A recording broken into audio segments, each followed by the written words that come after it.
How to turn on or turn off the touch screen ignore repeat on the iPhone 16 series. First, let's return back to the home screen by swiping up at the bottom of the screen. Now from the home screen, tap on settings. Then in the settings page, we scroll down and tap on accessibility. Next, scroll down, then tap on touch. After that, we scroll down and tap on touch accommodations. And from here, we go down and tap on ignore repeat. Tap on the toggle button to turn on ignore repeat or switch it off. So what does the ignore repeat do? Now it said here, the duration in which multiple touches are treated as a single touch.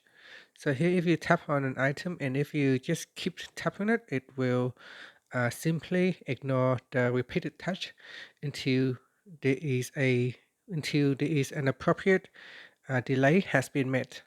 And that's it. Here you can adjust the time by tapping on the add button or the minus button.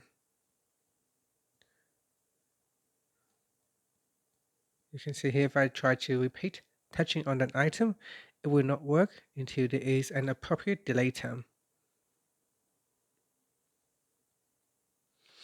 And that's it. Finally, you can swipe up to return back to the home screen. Thank you for watching this video. Please like and subscribe to my channel for my videos.